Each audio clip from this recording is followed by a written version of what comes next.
Descargo de responsabilidad. UCM y Marvel no me pertenecen, ni tampoco ninguna de las imágenes mostradas. Este fic fue creado por mí con fines de entretenimiento. UCM Tony 2, parte 2. Maya fue guiada del otro lado y Jack le abrió la puerta, mientras Frank vigilaba el estacionamiento, donde estaban otros 3 guardias, también veteranos de guerra, que ahora eran super soldados extremis, con una muy buena paga y un seguro de salud Platinum para sus familiares que incluía acceso a cualquier versión regular de extremis. Jefe, dice Alan que el lugar está repleto hasta 2 cuadras del hotel, informó Jack, que se sentó en el puesto del pasajero en la parte delantera, mientras Frank manejaba. Tony asintió, pues ya había rumores de que su nueva compañía presentaría un producto que conmocionaría al mundo entero, y con su fama, el evento estaba lleno de personalidades científicas y medios de comunicación internacionales, además de personalidades políticas, porque ellos recibirían grandes beneficios de esta corporación. Después de media hora de calles despejadas, gracias a sus contactos políticos, su limusina escoltada por otros 4 autos, llenos de guardias de seguridad que figuraban como personal de seguridad de Extremis Corp, llegaron al Hotel 5 Estrellas donde se haría la presentación del Extremis en todas sus variantes. Al llegar, un montón de periodistas se acercaron a él, pero Tony no era aficionado a los medios y solo saludó de forma cordial, sin detenerse a decir tonterías como hacía el antiguo Tony. En la recepción de la presentación, les recibió una guía, y más de sus nuevos guardias que se encargaban de la seguridad del lugar. Unos pocos de ellos eran veteranos recientes, pero la mayoría había sido viejos fuera de forma, y tardarían al menos un año en recuperar su forma física. Tony y Maya fueron guiados a la sala de presentaciones del hotel, que era un gran teatro con 3 pisos de palcos privados y una amplia plataforma de presentación, donde ya estaban todos los presentadores, y el CEO de la compañía, que era una hermosa mujer de cuerpo escultural, largos cabellos negros y ojos azules, llamada Alice, que en realidad había sido una abogada de 60 años. Ella les recibió y juntos se sentaron en una mesa, detrás de los presentadores de la compañía, un hombre y una mujer que eran presentadores profesionales. Maya y Tony estaban sentados al fondo, bajo la gran pantalla, donde se mostraría información, uno a cada lado de Alice. La presentación empezó de inmediato, dejando claro que Extremis Corp era una empresa separada de Stark Industries, aunque también era en su mayoría de su propiedad, y ambas empresas se relacionarían de forma estrecha en la rama de salud. La presentación de la empresa duró media hora, y luego se hizo el silencio cuando ambos presentadores advirtieron a su audiencia que, por más impresionante que fuera el producto mostrado, todas las preguntas solo serían respondidas al final de la presentación. Así comenzó una hora de presentación sobre el origen de Extremis, su creadora y una breve descripción de cómo funcionaba y lo que era capaz de hacer, para luego pasar a las diferentes versiones que estarían disponibles para el público general. Había 4, una para regenerar extremidades, otra para regenerar órganos, otra para heridas como fracturas o cortes graves, y la última, una versión para rejuvenecer a una persona por hasta 10 años.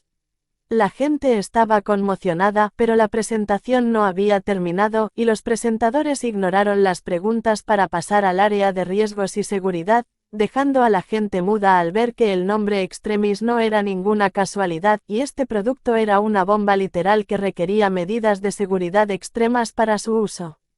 Cuando la presentación terminó, las preguntas llovieron por todas partes. Los presentadores se encargaron de responder primero las de carácter político, asegurando el respaldo del gobierno a este proyecto y mencionando los beneficios que traería al país.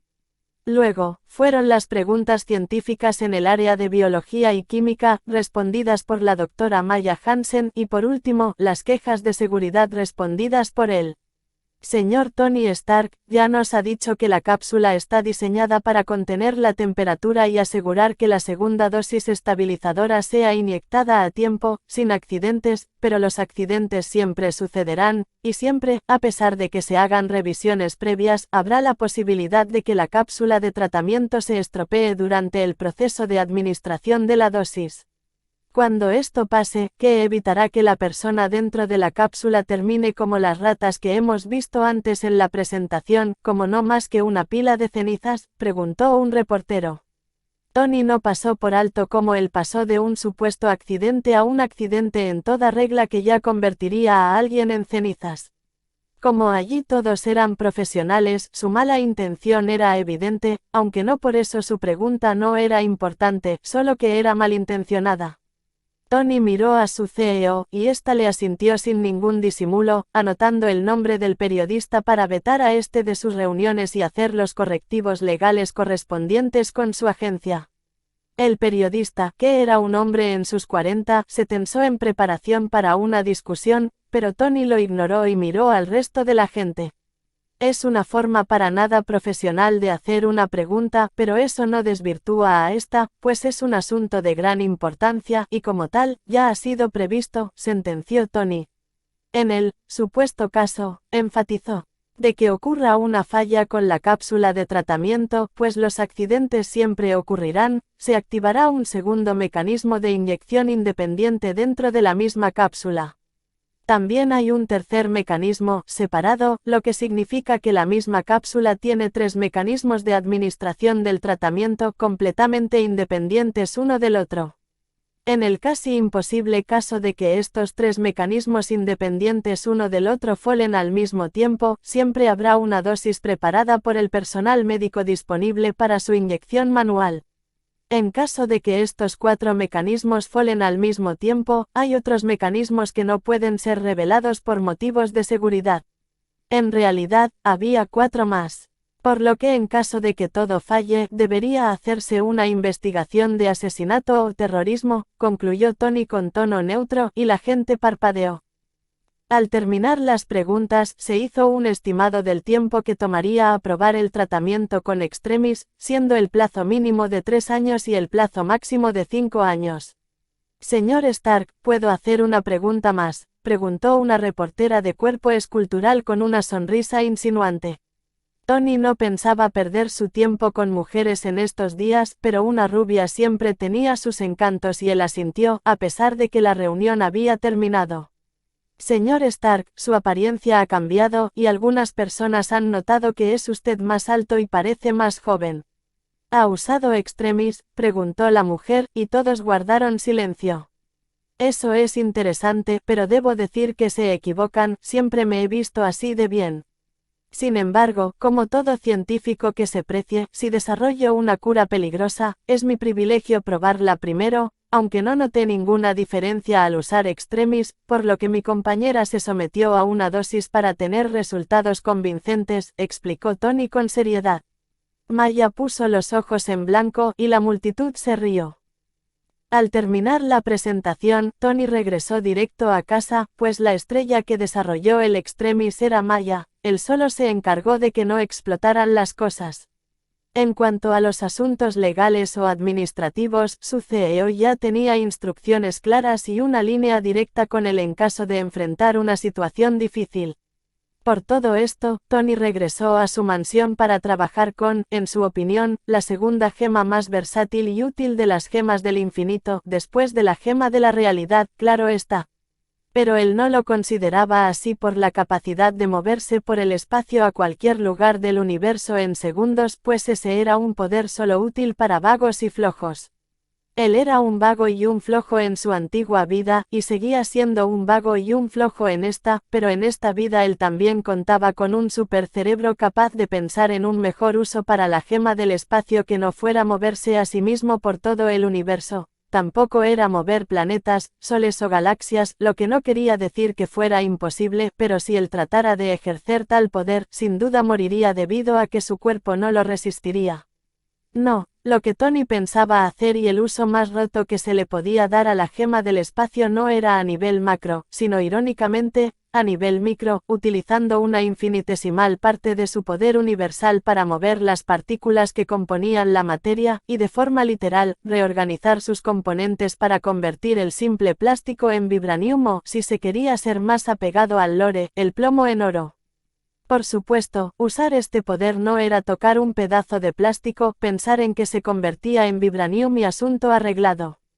Para usar este poder, él debía desear mover las partículas y ejercer poder sobre ellas como haría si se propusiera mover cualquier otro objeto, pues no servía pensar en mover las personas de África a Estados Unidos para que se hiciera realidad. Si pretendía hacer algo así, él debía ejercer el poder de la gema sobre cada una de esas personas y luego fijar un destino. De esta forma, debía hacerlo a nivel molecular para cambiar la estructura de un átomo, y lo primero que se debía tomar en cuenta era que él no podía ver los átomos.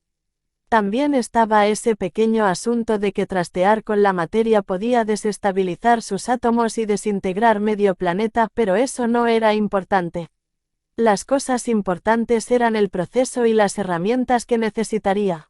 El asunto de ver los átomos se solucionó en parte con la gema del espacio, que de forma subconsciente le daba control sobre la materia en sus manos, pues cuando él se transportaba con la gema, no necesitaba pensar en la ropa que llevaba puesta ni en la posición en la que quería aparecer, ni si chocaría con una pared, nada de detalles.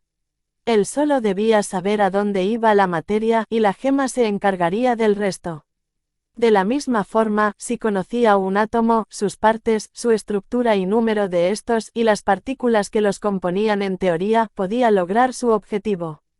Como la misma gema se encargaría del primer problema, surgía otro problema, y era que de nuevo, él no podía saber a simple vista cuántos átomos había en un trozo de materia al azar, pues aunque fuera una sustancia muy pura, siempre habría impurezas y cosas al azar que un humano, sin importar su inteligencia, jamás podría calcular. Bueno, estaba la gema de la mente, y la gema de la realidad podía trastear con cualquier cosa sin necesidad de planes complicados, pero él no dispondría de ellas hasta dentro de algunos años y siempre había la posibilidad de que no cayeran en sus manos. Teniendo esto en cuenta, él necesitaba ayuda externa, y no había mejor ayuda para esto que una supercomputadora y un superescáner. Podría construir algo así. Sus armaduras ni siquiera estaban disponibles en los planetas más avanzados de este universo, y disponía de una gema del infinito que, aunque no pudiera usarla para cambiar la estructura de un átomo por el momento, sí podía usarla para construir a nivel microscópico, siempre que pudiera verlo, podía moverlo y reorganizarlo, solo debía practicar. También debía crear una nueva interfaz para la joya que pudiera mantenerse siempre con él, así que tenía una enorme cantidad de trabajo por delante. Por fortuna, él disponía de mano de obra calificada con una precisión robótica y la eficiencia de una computadora, y docenas de manos para ayudar a crear lo que fuera. Este trabajador multipropósito era Jarvis, que en sí mismo, y mientras más terminales creaba, más parecido a un superservidor se volvía. La primera joya está en las manos del MC, y con su cerebro, esto pronto se va a salir de control, pues en este fic todo su potencial será usado, por eso es un fic muy corto, de solo 10 o 12 capítulos que ya están escritos, pero hay capítulos de 10k de palabras que hay que dividir en dos, por lo que no sé el número exacto hasta terminar de editar. 2. Como algunos habrán notado, el objetivo de este MC es el mismo que el del fanfic, A 12-Step Program to Omnipotence, de Bakugan. No es casualidad, es uno de mis fanfics favoritos del UCM, pero siempre me pregunté qué pasaría si las gemas del infinito no fueran nerfeadas y el MC sacara todo su potencial como hizo el Ultron Infinito. Por eso decidí escribir esta historia que fue el inicio de todos los fanfics que he escrito. Por supuesto, el MC, los personajes y toda la historia son diferentes, solo el objetivo es el mismo. No olviden dejar sus comentarios, marcar como favorito, seguir y suscribirse.